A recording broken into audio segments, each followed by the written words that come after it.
Magandang umaga mga katasking. Usaping spiritual po tayo ngayon. Pag-usapan po natin ang tungkol po sa sinasabi ng talata. Psalms chapter 8 verse 4 po. Sa wikang Tagalog mga katasking, ganito pong sinasabi ng talata. Ano ang tao upang iyong alalahanin siya? At ang anak ng tao upang iyong dalawin siya. So maikling verse lamang po yan. Pero yan po ay mayroon pong mensahe ngayong umaga mga katasking na ating pong pag-uusapan. So kung mababasa po natin ang Psalms chapter 8 verse 4, makikita po natin dyan na yung nagsasalita, yung commentator dyan sa Psalms po na yan, ay nagpapakita po ng kanyang pagtataka at paghanga sa Diyos. Namangha po ang nag-commentator po na yan, ng maaring si King David po yan. Sabi po niya, ano ang tao upang iyong alalahanin siya at ang anak ng tao upang iyong galawin siya. So ano po ba yung pangunahing punto na dapat po nating maintindihan sa talata pong ito? So dito po sa Psalms chapter 8 verse 4, ipinapakita po dyan yung kawalang halaga ng tao kung iahambing po sa kalawakan po ng nilikha ng Diyos. Ang tao po ay maaring maliit lang. Maaring hindi siya gaanong mahalaga kung titingnan.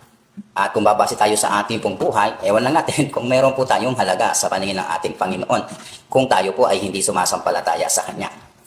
So ipinapakita din po dyan sa katanungan na yan sa Psalms chapter 8 verse 4 kung paano nagbigay ang Diyos ng atensyon sa tao sa kabila po ng pagiging maliit ng tao o sa kaliitan po ng tao. Mapapansin po na inaalagaan pa rin ng Diyos ang tao sa kabila po ng Kanya pong mga pagkukulang. Ito po ipinapakita o tinatampok po ng talatang yan yung halaga na ibinibigay ng Diyos sa sangkatauhan o sa bawat tao na nilikha ng Diyos sa mundo nating ito. Now, alamin po muna natin kung ano yung tao. Saan ba nanggaling ang tao, mga katasking? Paano siya nilikha at sino ang lumikha sa kanya? Nung sa eskwelahan noon, nung ako ay elementary pa lang, mga katasking, madalas ko pong marinig yung subject o yung kwento tungkol po sa teoryang evolusyon. At alam ko hindi kaila sa inyo yan at familiar po ang marami dyan. Pangunahing sangkot dyan sa kwentong yan o sa paksang yan ay tungkol kay Charles Darwin at yung tungkol sa molecula na naging unggoy at paglipas ng panahon ay naging tao. At yan po noon ang pinaniniwalaan ko nung ako'y bata pa at nag-aaral po sa eskwelahan. Pero salamat na lang at may Biblia at hindi pinahintulutan ng Diyos na hindi natin malaman yung pinanggalingan natin at hindi natin malaman yung katotohanan. So kaya po sinabi ko kaninang usaping spiritual po tayo dahil ang ating pong pag-uusapan ay patungkol po sa spiritual. Hindi po tungkol doon sa kung sino-sinong mga naglabas po ng mga alamat o ng mga kwento na nagsasabi na wala pang napapatunayan, no, sa talagang realidad ng ating mundo, ng ating buhay. At kayo ba, sang-ayon ba kayo mga atasking na ang kayo nagtao na nanggaling sa unggoy? So sa tagal na pong inoobserbahan ng mga unggoy hanggang ngayon wala pa pong unggoy na naging tao. Pero may mga tao mga unggoy. Biro na mga tasking nga. So maaaring sa paglilihi po yan. Kaya po nakita po o na parang medyo nakawin. Ganoon naman po kapag pa ang tao po ay naglilihi, yung madalas pong makita. Minsan, yun po yung lumalabas na resulta pag nanganganak na po ang isang tao. Pero balik tayo sa usaping spiritual. Ang tao po ay isang nilalang na higit sa lahat ng nilikha ng Diyos sa daigdig. Sa kanya pong kamay, ipinailalim ng Diyos yung pamamahana sa lahat ng nilikha ng ating Panginoon. Naging katiwala po ng Diyos ang tao. Sino ba yung tao na yan? Kung babalikan natin sa Old Testament, ito po ay walang iba kundi si Adan. Si Adan po ang unang nilikha ng Diyos na tao at kung saan ay pinagkatiwala sa kanya ang lahat ng nilikha ng ating Panginoon. Ang masumpungan ng Panginoon na si Adan ay malungkot o humana po siya ng kapareha po ni Adan at sa kanyang tadyang po ay kinuha naman po si Eva na kanya pong naging asawa sa Garden of Eden. Balik tayo. Sa alabok po nagmula ang tao at kakaiba po ang pagkakalikha sa tao mga katasking sapagkat kamay ng Diyos ang ginamit upang likhain ang tao at ang Diyos mismo ang lumikha po sa kanya. So bakit kakaiba? Dahil yung ibang mga nilikha po ng ating Panginoon sa pamamagitan yun ng kanyang salita. Nabuo ang mga bagay sa pamamagitan ng kanyang salita. Pero pagdating po sa tao, ito po ay talagang ginamitan po ng kamay ng Diyos upang siya po ay hubugin at siya ay likhain. Kaya nga po, ang tao ay nilikha po ayon po sa wangis ng ating Panginoon o ayon sa wangis ng Diyos. Pero sa ano po ba tumutukoy ang wangis ng Diyos o yung larawan ng Diyos. Naku, sinasabi ng Biblia na ang tao ay nilikha na kalarawan po ng ating Panginoon. Ito ba ay nangangahulugan na kamukha pa talaga natin ang Diyos? So, aalamin natin ngayon kung anong ibig sabihin niyan. Now, ang larawan po ng Diyos ay yung mga matuwid na katangian ng Diyos. Hindi po sa itsura yan. Kundi kung ano po yung mga matuwid na katangian ng Diyos. Kaya kung mapapansin nyo po, mga tasking, ang mga tao po may talagang likas pong kabaitan at kabutihan sa kanila pong puso. Nung sila po ay isinilang sa mundo, sila po ay hindi kaalaman pagdating po sa kasalanan. Noong siya po ay musmus pa lamang na ipinapakita po ng ating pong kalikasan pagka tayo po ay wala pang alam umuwang sa kasalanan. Tingnan niyo po ang isang sanggol kapag siya po ay nilikha o siya po ay pinanganak. Mapapansin niyo po, wala po siyang alam kundi umiyak, kundi maghanap ng gatas, di po ba? Magpaaruga. So, hindi pa po siya marunong gumawa ng kasalanan. So, ganun din po ang tao noon nung wala pa siyang alam na kasalanan. But, nung siya po ay nagkaroon ng kaalaman sa paggawa po ng kasalanan o pagsuway, nasira po yung kanyang pagiging inosente. So, kaya ipinapakita po rito na yung kalikasan po natin ng kabutihan, ito po ay nagmula sa ating Panginoon. Na mayroon tayong mga nakuha sa Panginoon na kabutihan o namana natin dahil tayo po ay nilikha po sa larawan po ng ating Panginoon. That's why meron tayong mga matutuwid na katangian po ng ating Panginoon sa ating buhay. At ito po ay isang imahe po na nagtataglay po ng katuwiran at kabanalan ng Diyos sa buhay po natin. Now, pag-usapan po natin yung tatlong sangkap po ng tao. Alam niyo po ba ang tungkol sa bagay na ito na ang tao may tatlong sangkap siya? So, unang-una pong sangkap po ng tao ay tungkol po yan sa dust or the flesh. Ibig po sabihin dyan. Siya po ay alabok o ang laman na bahagi po o physical na bahagi po ng tao. Yan po ang tumutukoy sa dust or flesh. May kakayahan po yan sa physical na kamalayan sa pamamagitan po ng pandama, laman, dugo at mga buto. Yan po ang bahagi ng dust, mga kataski. Pangalawa, yung tinatawag kong breath of life or the spirit. Ito po yung hininga ng buhay. Alam niyo po ba nung nilikha ng Diyos si Adan, although siya po ay buo na ang kanyang katawan, pero hindi pa siya buhay. Hindi po siya kumikilos. Paano po nabuhay ang tao? Nung siya po ay hiningahan ng Diyos, sa bibig siya po ay nabuhay. That's why tayo po ay meron pong tinatawag na breath of life or spirit, yung hininga po ng buhay na nanggagaling po sa ating Panginoon. Yan po ay may kakayahan at kamalayan tungkol sa Diyos, may pag-aasam po sa puso niya sa Diyos, binubuo po yan ng konsensya, ng kanyang kaisipan, at the same time, ng komunyon. That's why kapag ang tao po ay pumanaw, ang breath of life o yung hininga po ng Diyos ay babalik. Ang pangatlo po ay yung tinatawag pong soul, yung kaluluwa po ng isang tao. Isang spiritual po na bahagi yan ng taong may kakayahang magkaroon po ng pakiramdam sa sarili.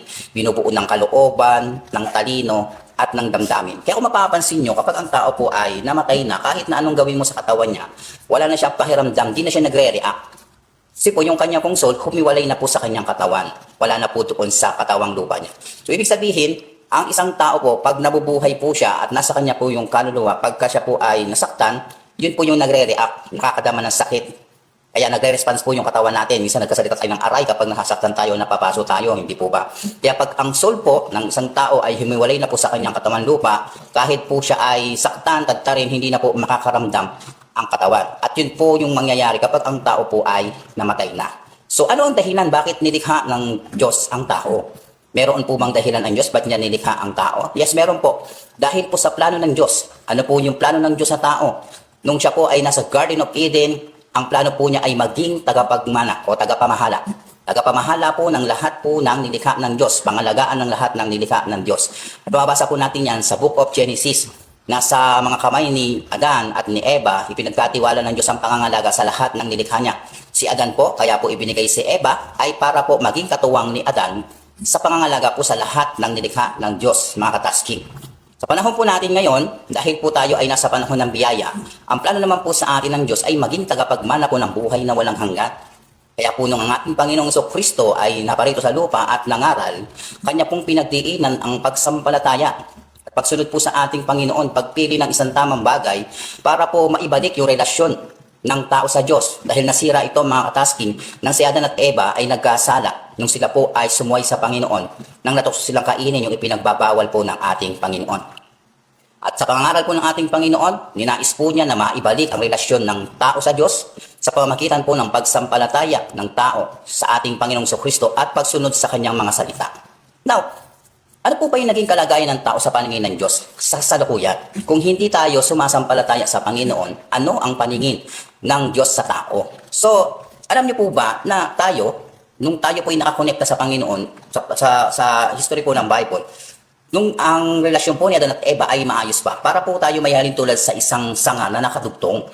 So, ibig po sabihin, maganda po yung atin pong kalagayan. But nung ang tao po ay nagkasala, yung pong sanga na yan, na sinasabi po, ito po ay nahiwalay o natanggal po sa pagkakapit po sa ating Panginoon. Na ipinapakita po sa atin ngayon na ang sanga ay hindi po makapagbubunga ng mag-isa. Kailangan po niya ng bahagi o ng katawan po ng puno para po siya ay magbunga. Anong ibig sabihin nito? Dahil po sa ating pagkakasala ng ating mga magulang sa kasalukuyan po nating pamumuhay, tayo po ay nahiwalay sa Diyos. Kinakailangan po na tayo po ay maibalik uli o maiugpong sa puno o sa ating Panginoon upang tayo po ay mabuhay na nakakalugod po sa ating Panginoon. Dahil kapag tayo po ay hindi po naiugpong o naibalik sa relasyon natin sa Panginoon, ang sabi po ng ating pinag-uusapan ngayon, tayo po ay makakaranas po ng mga konklusyon sa hinaharap. Ibig sabihin, sa kalagayan po ng isang tao pag siya po ay hindi sumasampalataya, ang kalagayan mo niya sa paningin ng ating Panginoon, siya po ay bumagsak dahil sa kasalanan. So ay kapag po ang isang tao ay hindi po lumalapit sa ating Panginoon at hindi po sumasampalataya, ang kalagayan po niya sa harapan ng Panginoon, siya po ay bumagsak dahil sa kasalanan. Sa paanong paraan siya bumagsak? Unang-una po sa pagsuway. Sa pagsuway niya sa ating Panginoon, ang kanya pong relasyon sa Panginoon ay nasira. At alam naman po natin na yan ang kalagayan natin ngayon nung magkasala po sa Adan at Eva. At salamat na lang sa Panginoon dahil sa panahon ng biyaya, nagpahayag ang ating Panginoon Kristo upang tayo ay makabalik sa ating Panginoon sa pagrelasyon sa pamamagitan ng pagsampalataya sa Kanya. Kung ang isang tao po ay sasampalataya talaga sa Panginoon, pero kung hindi po siya sasampalataya sa Panginoon, mananatili po yung kanyang bagsak na kalagayan sa harapan ng Diyos dahil sa pagkakasala. Ano pa yung naging dahilan? Dahil po sa pagre-rebelde ng tao sa Diyos. Kaya po ang tao sumusuway dahil hindi siya sang-ayon. That's why kung titignan po natin, kung hindi siya sang-ayon, na magiging function po neto sa kanya pong pagkilos o pamumuhay sa harapan po ng ating Panginoon, ito po ay pagre-rebelde o pagsalungat po sa kalooban ng ating Panginoon. Kaya marami po siyang hindi susundin dyan. Okay, bukod po dyan, ang tao po ay pinapahayag po ng Biblia na nagtaksil sa Diyos. Na kumbaga nagpakita po ng pagmamahal ang ating Panginoon, nagpapakita po ng kabutihan ng ating Panginoon, pero ang tao humana po ng ibang bagay po makapagpapasaya sa Kanya. Hindi po ang Diyos ang Kanya pong binigyang pansin. Kaya po, ang tao po ay bumagsak po sa estado ng pagtataksil sa Diyos. Kaya po ang resulta niyan, ang tao ay napalayo sa ating pong Panginoon. Now, anong resulta po ng pagbagsak ng tao sa kasalukuyan? Kung siya po ay hindi lalapit at sasampalataya sa Panginoon. Alam niyo po ba sa Ten Commandments, meron pong tinatawag na 4 na sali ng sumpa. Doon po sa mga taong hindi susunod po sa ating Panginoon. Ipinapahayag po dyan na ang sumpa po na yan ay magpapasalin-salin sa ating mga anak at mga anak na mga anak natin. At ayon po sa Biblia, ang generation po, yung tinatawag pong generation na sinasabi po sa Biblia, ito po ay 40 years. So kung sinasabi po sa Ten Commandments o sa salita po ng ating Panginoon na 4 na saling sumpa, generation po ito.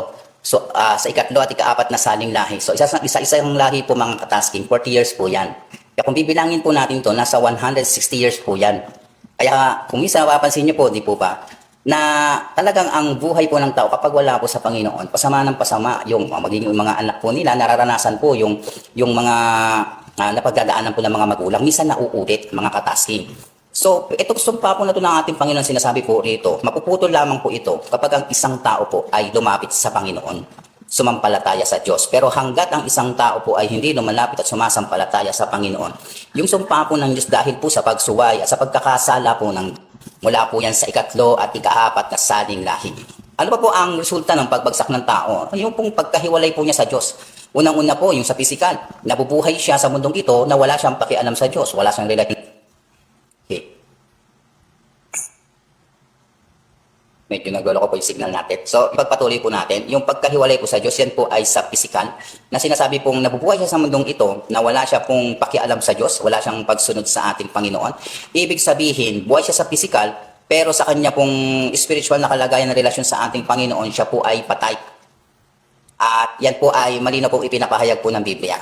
At to the follow, sa kalaunan, sa kanya pong darating na appointed time o kamatayan, magresulta naman po yan sa kanya ng walang hanggang kamatayan sa harapan po ng ating Panginoon.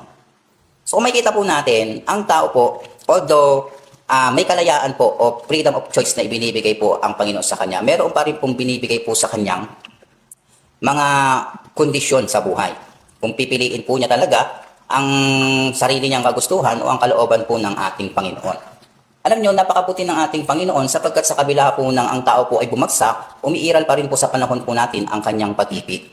Ang pangangalaga po at atensyon po ng Diyos ay nagpapakita po sa pamamagitan po ng kanyang pagmamahal sa mga tao na patuloy po niyang binibigyan ng pagkakataon ang tao. So ang talata pong ito ay nagpapatibay sa dignidad at kahalagahan po ng bawat tao sa paningin po ng ating Panginoon. Nasabihin man natin na ang tao ay nagkasala o hindi na ngayon matuwid sa ating Panginoon, hindi ganun kaagad humahaton ang Diyos. Nagbibigay pa rin siya ng pagkakataon sa tao para po ang tao ay lumapit at magbalik loob sa ating Panginoon. So kung titignan po natin, ang Diyos ba natin ay sabihin po natin na walang awa? Di po ba ang Diyos natin ay napakabait? Napakahaba po ng kanyang pasensya sa tao. So alam na po natin kung ano tayo sa harapan po ng ating Panginoon. Mahalaga tayo sa paningin ng ating Panginoon. Kaya nga niya ipinapahayag yung mga pagkakamali natin. Hindi po para i-condemn tayo na makasalanan tayo, hindi. Pinapahayag po niya yung kasalanan ng tao para ang tao po magbago. Para po piliin yung tama at maibalik po yung relasyon ng tao sa Diyos. Sapagkat kung mananatili po ang tao sa pagkakasala, ipinapahayag po niya sa kanyang mga salita na mapapahamak talaga ang tao. Sinasabi po niya yon dahil sa pagmamahal niya sa tao, dahil ayaw po ng ating Panginoon na mapahamak tayo pagdating ng panahon. Kaya naman, sa mga makakarinig po ng video na to, sa mga tanumang lugar, mga katasking, na maisip natin na magdesisyon ng tama, ayun po sa kalooban ng ating Panginoon. Alam niyo po, wala naman pong mawawala sa atin kung ibibigay natin ang buhay natin sa Panginoon. Paglingkuran natin ng buong buhay ang Diyos, walang mawawala sa atin. Magkakaroon pa tayo. Pagpalain pa tayo ng ating Panginoon, magiging maganda pa yung kalagayan ng buhay natin. Pag hindi tayo naglingkod sa Diyos, yan po yung malaki ang bagay na mawawala sa atin. Mawawala sa atin yung pribilehiyo na maibalik ang relasyon natin sa Panginoon at maranasan natin ang magandang kalagayan sa piling ng ating Panginoon. Now in conclusion, kung salita po ng Diyos ay pagninilayan po natin sa ating mga puso, ito po mga katasking ay mananahan. Unti-unti tayo nitong babaguhin upang ang kasalanan mga katasking ay layuan natin. Naway, itong mensahe pong ito, mga tasking, ay nagbigay po sa atin ng konting idea, encouragement, na mas lalo pa po nating asamin na lumapit po sa ating Panginoon at tanggapin po ang kanyang mga salita.